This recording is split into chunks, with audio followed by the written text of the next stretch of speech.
Hello and welcome to the class. अब हम molecular biology की क्लासेस डिस्कशन कर रहे हैं। आज हम देखेंगे क्वेश्चन नंबर 17 से चीज़ें। तो क्वेश्चन नंबर 17 ये बताता है कि determine of one amino acids by more than one codon is due to determination of one amino acids. ये बोल रहा है कि एक amino acids more than one codon, क्योंकि जैसे आपको पता होगा जो हमने देखा था जेनेटिक कोड के बारे में, ठीक है। जेनेटिक कोड में हमने देखा था कि कुछ इस तरीके से आपकी क्या किया जाता है, तीन अमीनो मतलब कि तीन न्यूक्लियोटाइड सीक्वेंसेस कोडन को लेके एक अमीनो एसिड बनता है। मान लीजिए AUG है तो ये मेथियोनिन को कोड करता है, ठीक है ना। तो इसी प्रकार की क्या होता है, UUE है, ये भी फिनाइलएलानाइन को कोड कर रहा है। मान लीजिए और एक है UUC, आप ठीक है ना। मान लीजिए CGA है, तो ये फॉर एग्जांपल ये है ना, ये तीनों जो कोडन है ये फिनाइलएलानाइन को कोड कर रहा है, ठीक है। अच्छा, ये बोल रहा है एक अमीनो एसिड सॉरी mRNA है, 5 प्राइम से 3 प्राइम mRNA है। तो यहाँ पे कुछ ऐसे मान लीजिए यहाँ पे AUG है, यहाँ पे UUA है। तो जब भी यहाँ पे पहले तो मेथियोनिन ऐड होगा, उसके बाद फिनाइलएलानाइन ऐड होगा। फिर मान लीजिए यहाँ पे और कुछ है, ठीक है ना। तो यहाँ पे मान लीजिए ल्यूसिन ऐड हो गया, फिर यहाँ पे मान लीजिए UUC है, तो फिर और एक बार फिनाइलएलानाइन ऐड होगा। तो है तो अलग अलग कोडन, लेकिन अमीनो एसिड्स ऐड हो रही हैं वही फिनाइलएलानाइन, ठीक है। मान लीजिए और यहाँ पे कोई दो अलग अलग अमीनो एसिड्स है, फिर CGA आ गया, तो फिर ये फिनाइलएलानाइन जुड़ेगा। समझ रहे हो ना, अलग अलग कोडन है लेकिन सेम अमीनो एसिड उसमें क्या कर रही हैं, एक्शन दिखा रही हैं। तो उसको हम क्या कहेंगे, determination of one amino acids by more than one codon is due to. ये किस लिए होता है वन कोडन से, तो redundancy of genetic code. Genetic code की जब हम साइलेंट फीचर पढ़ते हैं कुछ चीज़ें आ जाता है वहीं पे। जेनेटिक कोड जो होता है कंटिन्यूस होगा, कोई कॉमा लेस होता है, उनके बीच में कोई कॉमा आपको दिखने को नहीं मिलेगा। कभी आप ऐसे नहीं लिखोगे कि AUG, ऐसा नहीं है, आपको ऐसे लिखना है, ठीक है। कंटिन्यूस इन नेचर होता है, मतलब कि इस तरीके से चलता है, कॉमा लेस होता है। पंक्चुएशन इन जेनेटिक कोड, कोई पंक्चुएशन मार्क ऐसे आपको देखने को नहीं मिलेगा। Universal nature of genetic code, genetic code जो होता है यूनिवर्सल होता है सभी चीज़ों के लिए, लेकिन उनमें कुछ एक्सेप्शन है। कुछ AUG माइटोकॉन्ड्रिया के लिए हमेशा जो है मेथियोनिन ऐड नहीं करता है, ठीक है। कुछ चीज़ें चलता है। तो ये जो नेचर है, ठीक है ना, उनकी ये जो नेचर होता है मोर देन वन कोड, उनके लिए एक ही टाइप के अमीनो एसिड्स आके जुड़ता है, उसको हम रिडंडेंसी ऑफ जेनेटिक कोड कहते हैं, ठीक है। जेनेटिक कोड की जो साइलेंट फीचर जो है आपको अच्छे से ध्यान होना चाहिए, ठीक है।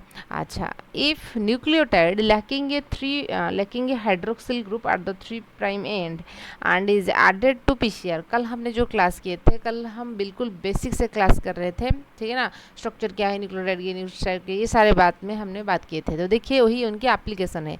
ये बोल रहा है कि एक न्यूक्लियोटाइड में 3 प्राइम OH ग्रुप जो है लॉस है, तो क्या होगा आप खुद ही सोचिए। यदि कोई भी एक न्यूक्लियोटाइड है उसमें आपकी क्या है ना, 3 प्राइम OH नहीं है, क्योंकि बॉन्ड कौन कौन किस किस के बीच में बनता है, बॉन्ड तो वैसे ही बनेगा, ठीक है ना। ये कार्बन नंबर 1 है, 2 है, 3 है, इनकी यहाँ पे 3 प्राइम OH रहना चाहिए, ये तब फॉस्फेट रहेगा। यहाँ पे कोई भी नाइट्रोजनियस बेसिस, मान लीजिए एडेनिन है, ठीक है। कोई दूसरा न्यूक्लियोटाइड जब उसके साथ जब ये बॉन्ड बनाएगा कुछ ऐसा बनना चाहिए, ठीक है ना। तो इनके पास जो फॉस्फेट है ये दोनों के बीच में बॉन्ड बनेगा, तभी तो एक DNA या RNA बन सकता है, ठीक है। अच्छा, ये बोल रहा है ये एक न्यूक्लियोटाइड के 3 प्राइम OH जो है एब्सेंट है।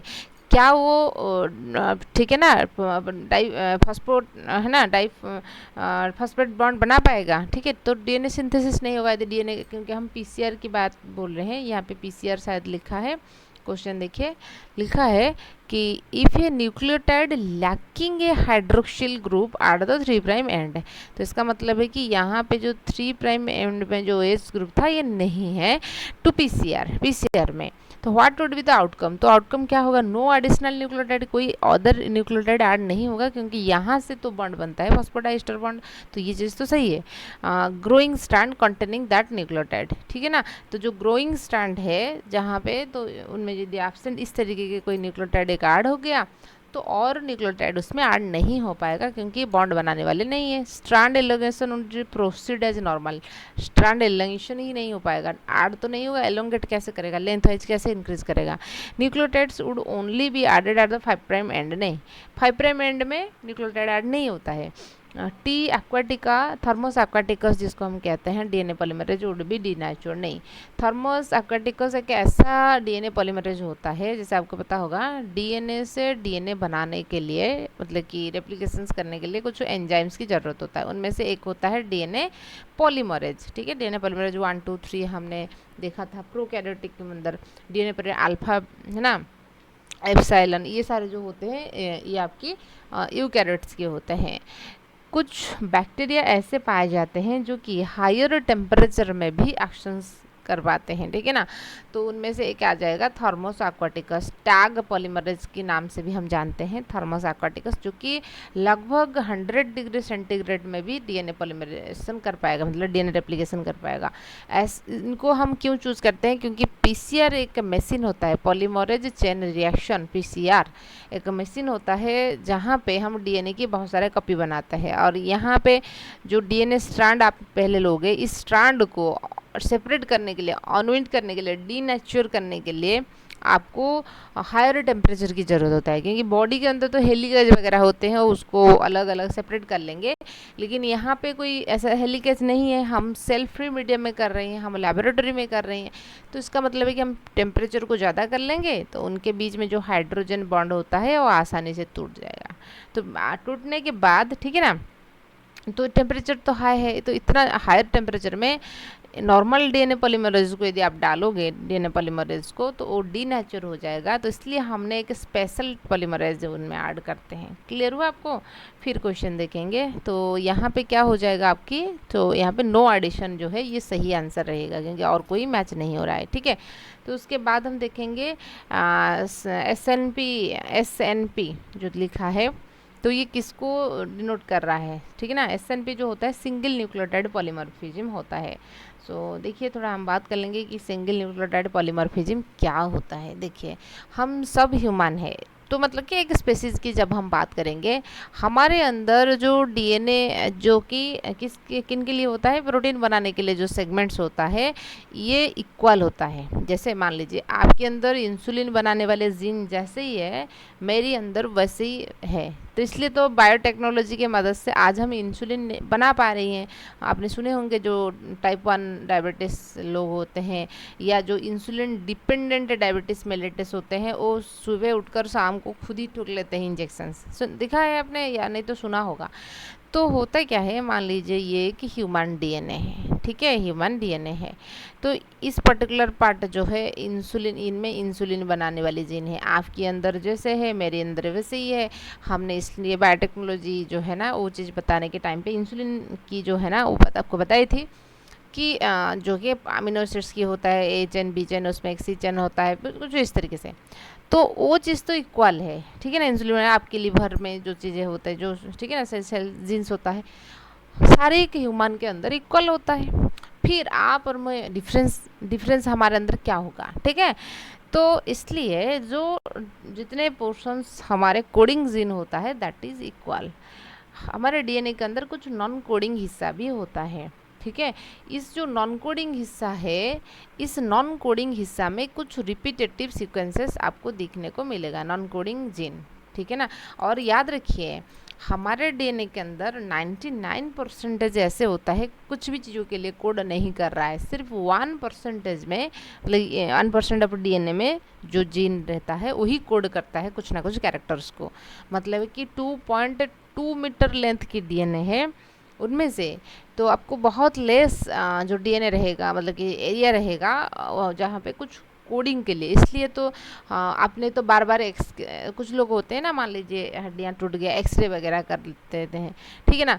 तो इनमें क्या होना चाहिए था, इसमें ये होना चाहिए था कि एक्सरे कांटेक्ट में आ गया कोई जीन म्यूटेशन हो जाएगा, लेकिन म्यूटेशन नहीं होता है क्योंकि पूरा का पूरा 99% वैकेंट है, कुछ चीज़ों के लिए कोड नहीं कर रहा है। यहाँ पे भी जो म्यूटेशंस होगा कोई काम की चीज़ें नहीं है, क्योंकि ये कोई भी कैरेक्टर को कैरी नहीं कर रहा है। मान लीजिए म्यूटेशन कोई है ना, एक्सरे आप कर रहे हो हॉस्पिटल जाने के टाइम पे, मान लीजिए म्यूटेशन कुछ इस चीज़ों में हो गया, जो कि ऐसे इंसुलिन बनाने वाले जीन, कोई भी कैरेक्टर को कैरी करने वाले जीन में चेंजेस आ गया तो उनमें चेंजेस होगा, है ना। कैंसर हो सकता है कोई एक नॉर्मल इंपॉर्टेंट जीन्स में, समझ रहे हो ना। तो इसलिए बेफिक्र होकर लोग करवा लेते हैं, क्योंकि 99% है ना, एकदम कुछ चीज़ों के लिए कोड नहीं कर रहा है। जो भी डिफरेंसेस की सीक्वेंसेस हमको देखने को मिलेगा, हम नॉन कोडिंग एरिया के अंदर आपको देखने को मिलेगा। क्लियर हुआ। अच्छा, यहाँ पे यदि हम बात करेंगे, इस नॉन कोडिंग डीएनए में कुछ सीक्वेंसेस ऐसे होते हैं जो कि रिपीटेटिव होते हैं। रिपीट का मतलब तो आपको पता होगा, मान लीजिए ए जी जी, फिर ए जी जी, समझ रहे हो ना, कुछ रिपीटेटिव सीक्वेंसेस होता है। इस रिपीटेटिव सीक्वेंसेस जो होता है, देखिए, एक बंदा और दूसरे बंदे के अंदर सिर्फ एक न्यूक्लियोटाइड में भी डिफरेंसेस हो सकता है। मान लीजिए ए जी जी सारे इक्वल है, ठीक है, मान लीजिए यहाँ पे सी है, समझ रहे हो ना, एक न्यूक्लियोटाइड में भी सीक्वेंसेस आ सकता है, तो SNP हम उसको कहते हैं, ठीक है, एक न्यूक्लियोटाइड में। तो यहाँ पे वेरिएबल VNTRS, जब हम VNTRS होता है वेरिएबल नंबर टैंडम रिपीट्स, मान लीजिए मेरे अंदर 1 2 3 4, ठीक है ना, ये जो रिपीट है इस तरीके से 4 देखने को, फिर और एक कुछ टाइम के बाद फिर वो चीज़ फिर रिपीट हो जाएगा, ठीक है। इस तरीके से मान लीजिए मेरे अंदर 4 टाइम्स ये सीक्वेंस रिपीट हो रहा है, किसी का हो सकता है कि 10 टाइम्स, है ना, अभी मान लीजिए 2 टाइम्स हमने दिखाया, और कोई बंदा है 3 टाइम्स होता है, और किसी का 4 टाइम 10 टाइम्स, तो हर एक इंसान के अंदर वो अलग रहता है। तो ये नंबर में भी वेरी करता है, टैंडम में भी वेरी करता है। नंबर मान लीजिए यहाँ पे 2 4 6 8 है, और समझ रहे हो ना, ये तो किसी का है ना variable number and tandem repeats. Tandem repeats में आपके मेरे अंदर ये रिपीट हो रहा है, हो सकता है कि आपके अंदर कुछ ऐसे रिपीट होगा, ठीक है ना, फिर ऐसे। तो नंबर एंड वेरिएबल रिपीट्स मतलब कि चेंजेस होता है। क्वेश्चंस देखिए, एसएनपी हम किसको कहते हैं, सिंगल न्यूक्लियोटाइड पॉलीमॉर्फिज्म। एक इंसान दूसरे इंसान से वही नॉन कोडिंग एरिया में एक न्यूक्लियोटाइड डिफरेंसेस में भी डिफरेंसेस हो सकता है, मतलब आपके अंदर वो अलग होता है, वो उनके अंदर भी वो अलग होता है। इन आधार पे हमने डीएनए फिंगरप्रिंटिंग की जो एक्सपेरिमेंट है, मतलब कि जो है चीज़ें है, वो बेस किया गया है। VNTRS variable number tandem repeats, SNP होता है सिंगल न्यूक्लियोटाइड पॉलीमॉर्फिज्म।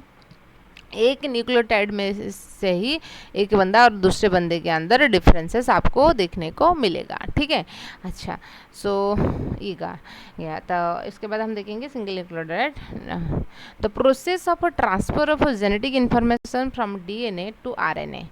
जो जेनेटिक इन्फॉर्मेशन है DNA से RNA से ट्रांसफ़र होने की प्रोसेस को हम कल भी बात किए थे, उसको हम क्या कहेंगे, ये है DNA से बनेगा RNA, इस प्रोसेस को बोलते हैं ट्रांसक्रिप्शन। फिर RNA से जब प्रोटीन बनता है उसको हम ट्रांसलेशन बोलते हैं। Genetic information DNA to RNA, तो ट्रांसक्रिप्शन कहाँ गया, ट्रांसक्रिप्शन होगा, ठीक है। अच्छा, फिर हम देखेंगे 21 ट्रांसक्रिप्शन यानी प्रोकैरियोटिक सेल। प्रोकैरियोटिक सेल आपको मतलब कि आई होप क्लियर होगा, मतलब कि ऐसा सेल जिसमें न्यूक्लियस नहीं होता है, जेनेटिक मटेरियल तो होता है लेकिन ये साइटोप्लाज्म्स में होता है, ठीक है। एंड जिस सेल के अंदर आपको न्यूक्लियस देखने को मिलेगा हम उसको क्या बोलते हैं, यूकैरियोटिक सेल बोलते हैं। क्लियर हुआ। तो ये बोल रहा है प्रोकैरियोटिक के अंदर ट्रांसक्रिप्शन जब हो रहा है तो क्या होता है, देखिए ट्रांसक्रिप्शन यानी prokaryotic cell initiated at a promoter using one of the 3 polymerase RNA polymerase, उनमें से कोई out of 3 RNA polymerase, तो ये बोल रहा है, ठीक है। अच्छा, तो यदि हम बात करेंगे प्रोकैरियोटिक के केस में आपको एक ही पॉलीमरेज दिखने को मिलता है, ठीक है ना, एक ही पॉलीमरेज दिखने को मिलता है। एंड एक ही पॉलीमरेज सारे जो टाइप्स ऑफ RNA होता है, mRNA, tRNA एंड rRNA होता है, उसको बनाता है। यहाँ पे एक इम्पोर्टेंट क्वेश्चन बन सकता है, उसको याद रखिए कि क्या ना प्रोकैरियोट एंड यूकैरियोटिक के बीच में, ठीक है, आपके दिमाग में ये हमेशा क्लियर होना चाहिए कि प्रोकैरियोट्स कौन है, जो बैक्टीरिया वगैरह होते हैं जिनमें सेल में न्यूक्लियस नहीं होता है, कोई भी मेम्ब्रेन बाउंड सेल ऑर्गेनेल्स नहीं होता, हम उसको प्रोकैरियोट्स कहते हैं। हम लोग जैसे हो गए हैं, ठीक है ना, मतलब कि हम लोग यूकैरियोट्स होते हैं, ठीक है, प्लांट्स एनिमल्स यूकैरियोट्स होते हैं। तो यूकैरियोटिक के केस में, यूकैरियोटिक को मैंने के लिखा प्रोकैरियोटिक को मैंने पीके लिखा, पीके मूवी है ना। अच्छा, तो प्रोकैरियोटिक में एंड यूकैरियोटिक में 3 तरीके के आरएनए होता है। एक तो होता है mRNA, messenger RNA, transfer RNA tRNA and ribosomal RNA rRNA. इनमें भी वही 3 रहेगा, ठीक है ना। अच्छा, इनके केस में एक ही आरएनए पॉलीमरेज ये तीनों आरएनए को बनाएगा, ठीक है, एक ही आरएनए पॉलीमरेज होता है। लेकिन यूकैरियोटिक के केस में आप याद रखिए, आप रमता याद रखिए, आरएमटी याद रखिए, तो 2 एंड 3, ठीक है। आरएनए पॉलीमरेज 1 आपकी आरआरएनए बनाता है, आरएनए पॉलीमरेज 2 आपकी एमआरएनए बनाता है एंड आरएनए पॉलीमरेज 3 आपकी टीआरएनए बनाता है, ठीक है ना। रमता याद रखिए, आरएमटी या रमता कुछ ऐसे करके याद रखिए। कोई फ्रेंड अपने होंगे शायद, मेरे एक दोस्त था रीमा था, मैंने इसमें रमता ऐसे याद रखा है, तो रमित या रमता कुछ भी करके आप याद रख सकते हो, ठीक है। अच्छा, तो यहाँ पे हम देखेंगे कि जो प्रोकैरियोट ये बोल रहा है कि कोई एक प्रोकैरियोट मतलब कि आरएनए पॉलीमरेज की नाम दे रखा है यहाँ पे, तो ऐसा कुछ नहीं होगा क्योंकि एक ही आरएनए पॉलीमरेज में सारी चीज़ें होता है। तो उसके बाद दे रखा है कि initiated art start codon with the help of initiation factor and the smaller subunits of the ribosome. हम यहाँ पे ट्रांसक्रिप्शंस की बात कर रहे हैं। ये तो कहीं ना कहीं आपको ट्रांसलेशन वाले सिस्टम लग रहा है। ट्रांसलेशंस में क्या होता है ना, ट्रांसलेशंस में आरएनए बनने के बाद, है ना, यदि हम बात करेंगे आरएनए बनने के बाद डीएनए से यहाँ पे प्रोकैरियोट होगा तो उनमें तो आके राइबोसोम ऐसे जुड़ जाएंगे। तो राइबोसोम एक फैक्ट्री होता है, प्रोटीन फॉर्मेशन करने वाले फैक्ट्री होता है। इसलिए तो रॉफ एंडोप्लाज्मिक रेटिकुलम में प्रोटीन बनता है, क्योंकि रॉफ एंडोप्लाज्मिक रेटिकुलम में आपकी जो है ना कौन राइबोसोम बैठा है, ठीक है। अच्छा, तो ये तो किसकी बात हो रहा है, ये ट्रांसलेशंस की बात हो रहा है। हमको तो ट्रांसक्रिप्शन के बारे में पूछा है। Initiated at a promoter and use only one strand of DNA, the template strand, so synthesize complementary RNA strand. Yes, ये सही है, ठीक है ना। अच्छा, सो देखिए मैं आपको बता देती हूँ यहाँ पे क्या है ना, जो आरएनए पॉलीमरेज, हम प्रोकैरियोटिक की बात कर रहे हैं तो इसलिए प्रोकैरियोटिक को ध्यान में रख के चलिए, ठीक है। देखिए, तो उनकी केस में कोई न्यूक्लियस नहीं है, तो उनका जो भी डीएनए बनेगा, डीएनए से जो आरएनए बनेगा, मान लीजिए ये उनके डीएनए है, उनमें से, है ना, तो ऐसे हम उसको स्ट्रेट लाइन कर लेते हैं। ये तो सर्कुलर डीएनए है, छोटा सा हिस्सा मैंने कट करके लिया। एक होता है 5 प्राइम से 3 प्राइम, दूसरा होता है 3 प्राइम से 5 प्राइम। हमेशा याद रखिए जो नया आरएनए बनेगा, है ना, नया डीएनए हो या आरएनए हो, उनकी डायरेक्शन हमेशा 5 प्राइम से 3 प्राइम होता है। तो इनकी डायरेक्शन 5 प्राइम से 3 प्राइम आप ऐसे लिखने के लिए, तो आप ये वाला जो स्ट्रैंड है 3 प्राइम से 5 प्राइम वाला स्ट्रैंड है, इसको टेम्पलेट मान के चलोगे। टेम्पलेट मान, समझ रहे हो ना, मतलब ये सांचा जिसको देखकर समझ रहे हो ना। अच्छा, जैसे मान लीजिए यहाँ पे ATGC कुछ ऐसा है, ठीक है, कुछ ऐसा है, तो हम क्या देखेंगे, तो इन इस स्ट्रैंड में ATGC है, टी है, EF हो गया, ठीक है। अच्छा, तो यहाँ पे क्या होगा, TACG TACG, ठीक है, कुछ ऐसा रहेगा। तो इस केस में क्या होगा, इनकी कॉम्प्लीमेंटरिटी जो होता है वही चीज़ लिखा है कि कहाँ गया, initiated at a start codon with the help of initiation factor. Initiation factor कुछ रहते हैं, है ना, आरएनए पॉलीमरेज के साथ प्रोमोटर के एरिया के अंदर आरएनए पॉलीमरेज आके बैठेगा, उसके बाद स्टार्ट हो जाएगा। And smaller subunits of the ribosomes, sorry not smaller, initiated the promoter and use only one strand, एक ही स्ट्रैंड को यूज़ करेगा टेम्पलेट के हिसाब से, to synthesise a complementary RNA strand. So देखिए किस तरीके से ये बना रही हैं। तो यहाँ पे जो सीक्वेंसेस होगा तो क्या होगा ना, टी है तो यहाँ पे ए ऐड होगा, ठीक है ना, ए है तो यहाँ पे यू ऐड होगा। आपको पता होगा ए है तो टी ऐड होने वाला था, लेकिन ये है क्या, आरएनए है, तो आरएनए में आपको थायमिन दिखने को नहीं मिलता है, आरएनए में यूरासिल्स दिखने को मिलता है। तो यहाँ पे सी है तो आपको जी ऐड करनी है, तो जी है तो आपको सी ऐड करनी है। तो इसी प्रकार की यहाँ पे भी टी है तो ए ऐड करनी है, ए है तो यू ऐड करनी है, सी है तो जी ऐड करनी है, जी है तो सी ऐड करनी है, ठीक है। तो आप ऐसे कुल मिला के देखोगे तो आप थोड़ा फोकस कीजिए इसको, 5 प्राइम से 3 प्राइम वाला स्ट्रैंड को, इसको फोकस कीजिए, ठीक है। देखिए तो इसको फोकस कीजिए। इनकी केस में ATGC, आपको ATGC ऐसे दिखाई दे रहा था, ठीक है। यहाँ पे देखिए AUGC आपको लग रहा है, कहीं पे भी डिफरेंस नहीं है इंस्टेड ऑफ किन के बीच में, तो थायमिन, डीएनए में जहाँ पे थायमिन होता है, आरएनए में वहीं पे यूरासिल्स होता है। एक ही डिफरेंसेस आपको वहीं पे नजर आएगा और कोई पे आपको कोई डिफरेंसेस नजर नहीं आएगा। क्लियर हुआ? अच्छा, जब हम बात करेंगे ये जो चीज़ें हो रहा है AUGC, ठीक है। अच्छा, ये थोड़ा mRNA है, ये कोड, ये यहाँ पे कोडन है, तो इसलिए हम उसको कोडिंग स्ट्रैंड बोलते हैं। किसको? जो टेम्पलेट नहीं बना रही है, मतलब जिसको देखकर आरएनए नहीं बनता है, हम उसको कोडिंग स्ट्रैंड बोलते हैं, कोडिंग स्ट्रैंड बोलते हैं। एंड ये नॉन टेम्पलेट है, क्योंकि ये टेम्पलेट हो गया, उनकी कंपैरिजन में हम उसको नॉन टेम्पलेट स्ट्रैंड बोलेंगे, ठीक है ना। ये सेंस स्ट्रैंड हो गया, ये एंटी सेंस स्ट्रैंड होगा, समझ रहे हो ना। तो इनकी नाम कुछ ऐसे होता है, हमेशा याद रखिए। 3 प्राइम से 5 प्राइम वाला जो स्ट्रैंड रहेगा, ऐसे इस डिरेक्शंस में, जिस डिरेक्शंस में आरएनए बनी हुई हैं, तो उसी डिरेक्शन से 3 से 5 जो स्ट्रैंड होगा, तो हम उसको बोलेंगे क्या, ये चीज़ें, ठीक है। अच्छा, तो ये हो गया चीज़ें। तो क्वेश्चंस देखेंगे, तो इनिशिएशन प्रमोटर, एक ही डीएनए स्ट्रैंड, दो आरएनए तो नहीं बनता है, एक ही बनता है। कभी कभार क्वेश्चन आ जाता है कि क्यों, क्योंकि 2 होगा तो एक ही डीएनए से 2 टाइप की प्रोटीन बनेंगे, तो सेल्स को ना प्रोटीन बनाने के टाइम पे, यानी कि ट्रांसलेशन के टाइम पे बहुत ज़्यादा एनर्जी इस्तेमाल करना पड़ता है, तो इसलिए एक ही चीज़ों से एक ही तरीके के डीएनए बन जाता है, और कन्फ्यूजन भी रहेगा इसलिए। तो उसके बाद हम क्वेश्चन नंबर 22 देखेंगे। What would happen if a mutation occurred in the DNA such that the second codon of a polypeptide UGCU was changed to UGA?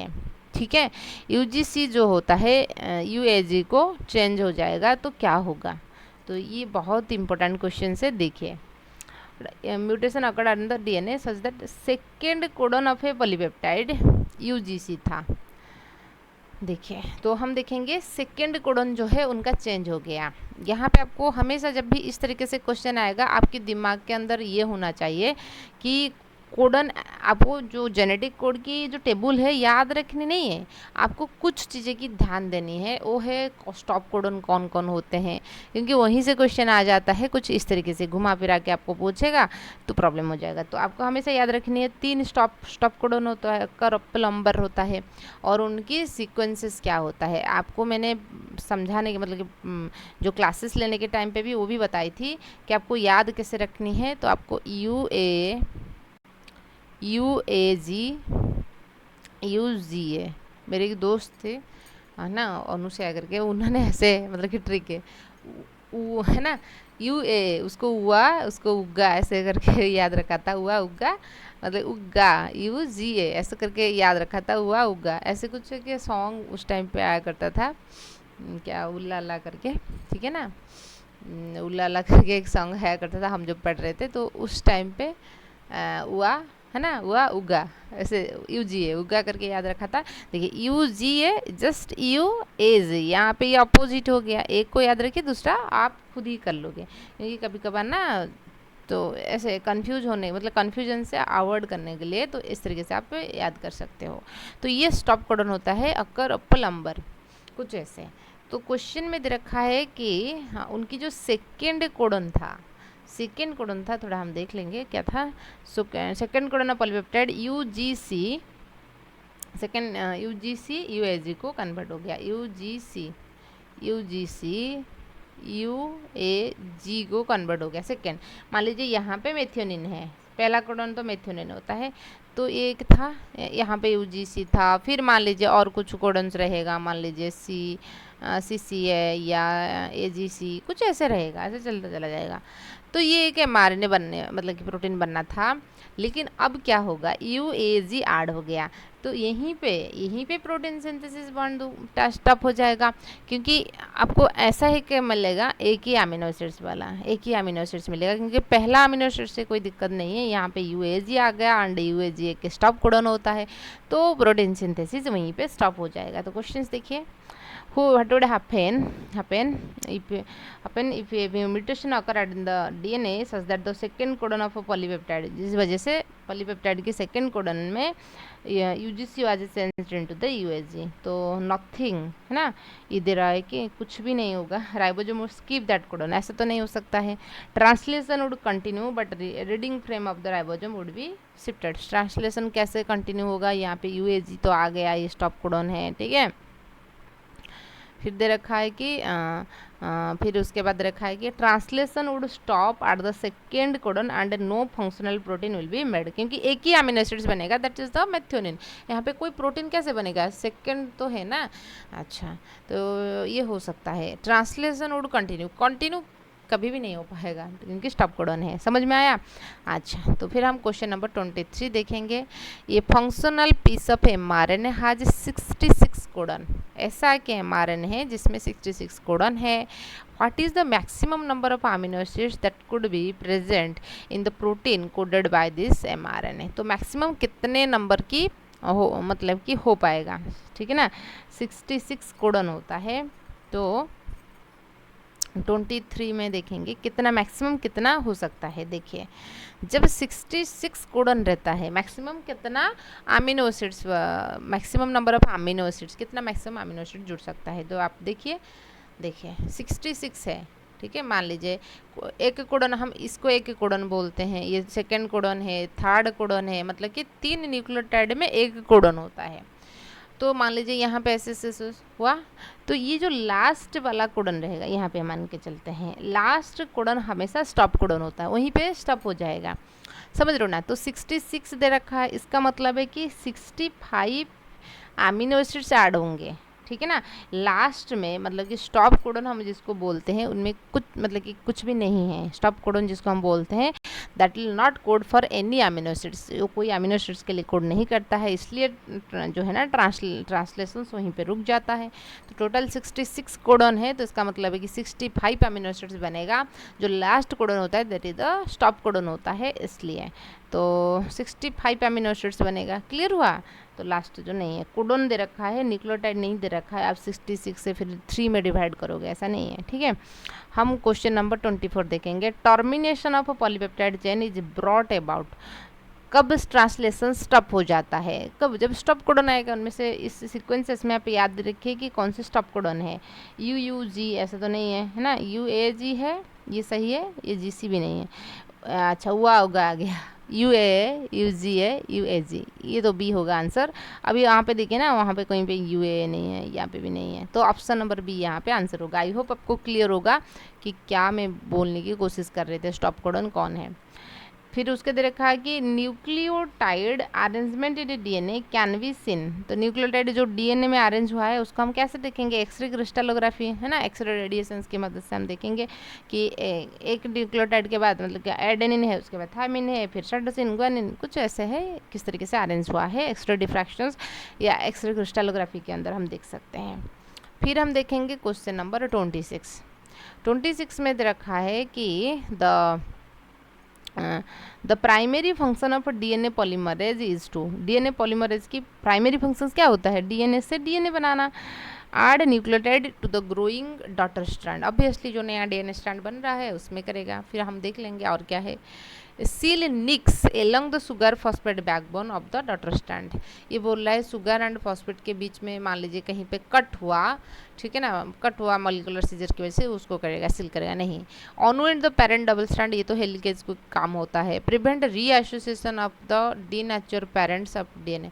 ये बोल रहा है मान लीजिए एक डीएनए है, उसमें जो हाइड्रोजन बॉन्ड था वो टूट गया, डीनेचर हो गया, बोल रहा है कि ये रीनेचर कर लेगा। नहीं, डीनेचर होने की वजह कुछ भी हो सकता है, तो वो डीनेचरिंग एजेंट्स को आप हटाओगे तो उसके बाद हो जाएगा। मतलब है कि मान लीजिए यहाँ पे एडेनिन है तो 2 हाइड्रोजन बॉन्ड में थायमिन रहेगा, और मान लीजिए यहाँ पे ग्वानिन है, 3 हाइड्रोजन बॉन्ड में साइटोसिन्स रहेगा। तो आपको ये 2 स्ट्रैंड को अलग करनी है, तो आपको हाइड्रोजन बॉन्ड की क्या करनी है, सेपरेट करनी है, तो ब्रेक करनी है। तो हाइड्रोजन बॉन्ड कैसे ब्रेक होता है, आप टेम्परेचर को ज़्यादा कर लोगे, बंद हो जाएगा। कुछ केमिकल ट्रीटमेंट की वजह से भी हाइड्रोजन बॉन्ड ब्रेक हो जाता है। फिर जब आपको हाइड्रोजन बॉन्ड बनानी है तो वही टेम्परेचर मान लीजिए आपने हाई किया था, फिर लो कर लोगे तो हाइड्रोजन बॉन्ड फिर अपने आप बन जाएगा। सेल के अंदर H+ आयंस वगैरह रहता है तो उस वजह से। तो डीएनए पॉलीमरेज की ये फंक्शंस नहीं है, यही फंक्शंस होता है कि क्योंकि डीएनए पॉलीमराइज करेगा, नया डीएनए को डीएनए सिंथेसाइज करने में हेल्प करता है। क्वेश्चन नंबर 27 देखेंगे। 27 में दे रखा है कि the lagging strand DNA is synthesised in what appears to the wrong directions, this synthesis is accomplished in। तो उस सिंथेसिस को हम क्या कहेंगे, ठीक है ना, लैगिंग स्ट्रैंड की लाइगेशन और connection of short Okazaki fragments that are synthesised in short spots in the right direction primase using of multiple primer of DNA polymerase. अच्छा, ये तो ये मल्टीपल प्राइमर देखिए, आप थोड़ा देख लेंगे लैगिंग एंड लीडिंग स्ट्रैंड है क्या, इसके बाद आपको चीज़ें समझ में आएगा। देखिए डीएनए सिंथेसिस में डीएनए की यदि हम बात करेंगे, डीएनए सिंथेसिस कौन करवाता है, डीएनए पॉलीमरेज एंजाइम होता है डीएनए पॉलीमरेज, चाहे वो मतलब कि डीएनए से डीएनए बनना प्रोसेस को हम, जो नया डीएनए बनना प्रोसेस जो होता है वो तो रेप्लिकेशंस कहलाता है ना। अच्छा, डीएनए पॉलीमराइजेशन हम उसको कहते हैं। मान लीजिए ये एक डीएनए है, ये दूसरा डीएनए है, एक डीएनए 5 प्राइम से 3 प्राइम, हमने यहाँ पे उसको ऐसे मतलब कि स्कॉइलिंग नहीं किया, हेलिकल स्ट्रक्चर नहीं, स्ट्रेट लाइन मतलब कि समझाने के लिए बता रही हूँ। अच्छा, ऐसे रहता है, ठीक है। तो यहाँ पे जब भी हम दिखते हैं तो हम डीएनए हेलिकेज आएगा, उसको ऐसे कहीं पे भी एक ऐसे कर लेगा, ठीक है, इस पर्टिकुलर एरिया। मान लीजिए यहाँ पे एडेनिन था, थायामीन, फिर गुआनिन, ऐसे साइटोसिन, फिर थायामीन, एडेनिन, समझ रहे हो ना, ऐसे कुछ था। हेलिकेज आके यहीं पे उसको जो हाइड्रोजन बॉन्ड था, मान लीजिए यहाँ पे, तो यहाँ पे ये उसको क्या करने की कोशिश करेगा ना, ब्रेक करने की कोशिश करेगा, ठीक है। तो यहाँ पे ब्रेक हो गया, यहाँ पे कोई हाइड्रोजन बॉन्ड नहीं है। तो जब भी हम पिक्चर में दिखते हैं, हम कुछ इतना तक दिखते हैं, तो इसलिए एक फॉर्क बन जाता है, ये वाला इस तरीके से एक फॉर्क बनता है। क्लियर हुआ है ना। अच्छा, तो एक रहा 5 प्राइम से 3 प्राइम, दूसरा रहा 3 प्राइम से 5 प्राइम। हम इतना तक दिखते हैं जितना मैंने बॉक्स बनाई है। अच्छा, तो यहाँ पे क्या होगा, एक ही डीएनए पॉलीमरेज होता है, दो नहीं, ठीक है ना, एक ही डीएनए पॉलीमरेज होगा। एंड डीएनए पॉलीमरेज जो होता है, ये जो डीएनए पॉलीमरेज है, यहाँ पे के प्राइमर ऐड हो जाता है, ठीक है, प्राइमर ऐड होगा तो उसके बाद ये कुछ ऐसा बनाता है, ठीक है। अच्छा, तो उसके बाद ये कुछ ऐसा बनाएगा। जो डीएनए पॉलीमरेज होता है 3 प्राइम से 5 प्राइम कुछ इस तरीके से एक डीएनए बना लेता है, कुछ ऐसा, ठीक है। अच्छा, क्योंकि उसको यहाँ पे 3 प्राइम फ्री OH ग्रुप मिल गया, तो एक कंटिन्यूसली एक स्ट्रैंड बनाएगा, जिस स्ट्रैंड को हम लीडिंग स्ट्रैंड कहेंगे। लीड कर रहा है ना, लीडिंग स्ट्रैंड है, कंटिन्यूस स्ट्रैंड भी आप उसको बोल सकते हो, कंटिन्यूस स्ट्रैंड, ठीक है। अच्छा, अपोजिट हैंड में देखिए, क्योंकि डीएनए पॉलीमरेज सिर्फ 5 प्राइम से, ये जो डीएनए रहेगा, मतलब कि जो नया डीएनए है 5 प्राइम से 3 प्राइम डायरेक्शंस में बना सकता है और कोई डायरेक्शंस में नहीं, ठीक है। लेकिन हमारे जो डीएनए है, ये तो दोनों की दोनों स्ट्रैंड तो अपोजिट होता है, एक 3 से 5, एक 5 से 3 होता है। तो इस वाला स्ट्रैंड में क्या होगा, यहाँ पे तो 5 प्राइम है, तो जो नया डीएनए बनेगा कुछ इस तरीके से नहीं बन पाएगा 5 से 3 प्राइम। तो इसलिए क्या होता है ना, कुछ डीएनए ऐसे बनता है, ठीक है ना। यहाँ पे एक और एक प्राइमर ऐड हो जाएगा, प्राइमर ऐसे, तो मल्टीपल प्राइमर की ज़रूरत होता है। फिर मान लीजिए यहाँ तक ओपन नहीं हुआ है, फिर नेक्स्ट स्टेप में क्या होगा ना, यहाँ से ओपन होना स्टार्ट हो जाएगा, समझ रहे हो ना, यहाँ से ओपन होना स्टार्ट हो जाएगा। तो जो फिर और एक यहाँ पे, ठीक है ना, ऐसे तो ये 3 बना था, फिर और एक प्राइमर इस तरीके से बनता चला जाएगा। आगे की और डीएनए पॉलीमरेज ऐसे मूव करेंगे, तो जो नया डीएनए बनेगा कुछ इस प्रकार से बनेगा, कुछ इस प्रकार से बनेगा, यहाँ से यहाँ तक, यहाँ से यहाँ तक, ठीक है। तो ये फर्स्ट, फिर उसके बाद सेकेंड, फिर उसके बाद थर्ड, समझ रहे हो ना। अच्छा, तो ये डिसकंटिन्यूस क्यों हुआ, क्योंकि आपको क्या करनी है, जो नया स्ट्रैंड बनानी है उसको 5 से 3 डायरेक्शंस में बनानी है, तो इसलिए तो यहाँ पे कुछ लूप बनता है, मतलब है कि मान लीजिए ऐसे हैं, तो ये क्या करेगा, कलर चेंज कर लेते हैं ताकि पता लग जाएगा। देखिए, तो इतना लंबा है, ये जो स्ट्रैंड आप देख रहे हो, ये 3 प्राइम है, ये 3 प्राइम है, और ये जो है 5 प्राइम है। तो इसको मैंने ऐसे किया, ये भी 5 प्राइम है इतना, तो हम क्या करेंगे, यहाँ से ऐसे कर लेंगे, मतलब है कि ऐसे 3 तो था, तो इसकी ए एंड 5 है मान के चलिए। इस चीज़ों को मैंने कुछ ऐसा किया, मैंने बीच में ऐसा कर लिया, ये 3 है, ये 5 पे, ये सही है। तो इस पर्टिकुलर जोन को आप फोकस कीजिए, ये 3 रहेगा, ये 5 रहेगा। क्लियर हुआ? मतलब जैसे इतना बड़ा सर्कल में कहीं पे तो आपको एक स्ट्रेट लाइन थोड़ा मिल जाएगा ना। अब इतना पट मान लीजिए जो है ना, ऐसा एक सर्कल है, ठीक है ना। सर्कल तो मैंने इतना घटिया सर्कल बनाया है, ठीक है। देखिए ये एक सर्कल है, बड़ा सा सर्कल में आपको एक स्ट्रेट लाइन मिल जाएगा। इसी प्रकार के जब इस तरीके से लूप बनता है ना, ऐसे, तो ये तो 3 प्राइम है, लेकिन इतना ये जो पार्ट है 5 प्राइम से 3 प्राइम, क्योंकि यहाँ से मान लीजिए इसका लास्ट समझेंगे तो 5 हो जाएगा, फिर ऐसे करेंगे तो ये 3 हो जाएगा, फिर ये वाला की 5 है। तो इसलिए लूप लूप बनते बनते नया डीएनए स्ट्रैंड होता है, तो इसलिए बहुत सारे प्राइमर की ज़रूरत होगा। एंड ये जो स्ट्रैंड है ये कंटिन्यूस नहीं है, ये लैग कर रहा है, बीच बीच में उसमें थोड़ी ब्रेक है, इसलिए हम लैगिंग स्ट्रैंड कहते हैं। जैसे फ़ोन पे बात करने वक्त हम बोल रहे हो ना, आपकी वॉइस ब्रेक हो रहा है, वॉइस लैग कर रहा है, ऐसे टर्म आपने यूज़ किए होंगे शायद। मतलब कि ब्रेक होते होते जो आवाज़ आता है ना, मान लीजिए कोई नेटवर्क इशू है, कुछ भी इशू है, हम लैग कर रहे हैं, वॉइस ऐसे बोलते हैं, लेजी लैग, समझ रहे हो ना। तो इसलिए हम लैगिंग स्ट्रैंड कहते हैं। तो क्वेश्चन हम थोड़ा देख लेंगे इस क्वेश्चन में। अच्छा, द लैगिंग डॉटर स्ट्रैंड, तो कौन सी स्ट्रैंड है? जो छोटा छोटा फ्रैगमेंट बनता है, हम उसको उक्का के फ्रैगमेंट कहते हैं।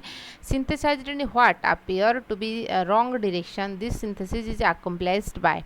तो लाइगेशन, तो छोटे छोटे फ्रैगमेंट बनता है, अंडर रॉन्ग डायरेक्शंस में बनता है, अपोजिट डायरेक्शंस में ऐसे बनता है। तो वो जो फ्रैगमेंट बनेगा Okazaki fragments that are synthesised in short spot in the right direction.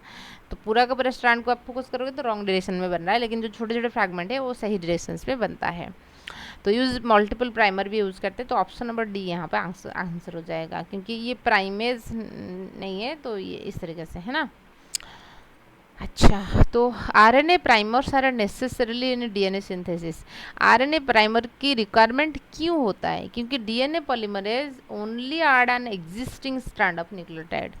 ऐसा ये अपने डी नोवो नहीं होता है, अपने आप ऐसे न्यूक्लियोटाइड ऐड नहीं कर सकता है, उसको एक बेस चाहिए, ठीक है ना, जिस बेस के आधार पे वो ऐड कर पाएगा, ठीक है ना। तो इसलिए आरएनए प्राइमर की ज़रूरत होता है। Proof reading and repair sucker, proof reading and repair कहाँ पे होगा? Eight any time during after the synthesis. देखिए प्रूफ रीडिंग क्या होता है एंड रिपेयर क्या होता है, हम थोड़ा बात कर लेंगे, ठीक है।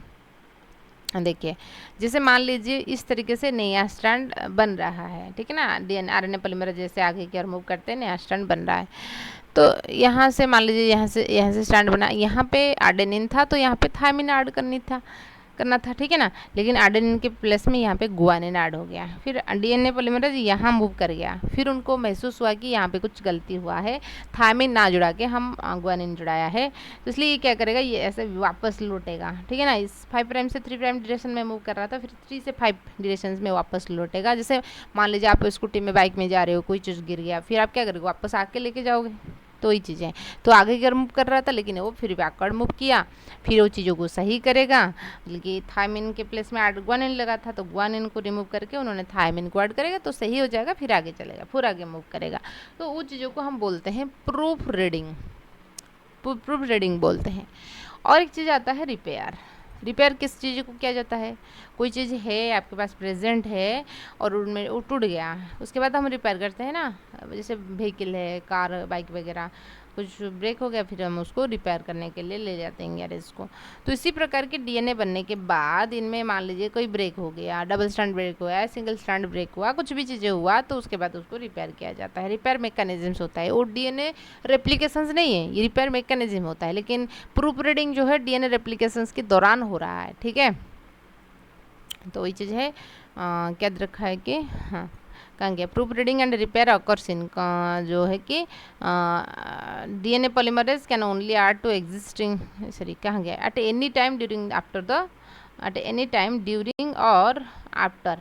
जो प्रूफ रीडिंग होता है ड्यूरिंग हो सकता है, रेप्लिकेशंस के टाइम पे होगा, एंड रिपेयर जो है आफ्टर होगा, है ना। ये चीज़ ध्यान दीजिए, कोई भी टाइम पे हो सकता है, ऐसा नहीं बोल सकता इस टाइम पे होगा, है ना। ओनली बिफोर डीएनए मिथाइलेशन नहीं, only in presence of DNA polymerase ऐसा भी नहीं है, only in presence of an excision repair mechanism ऐसा नहीं है, ठीक है।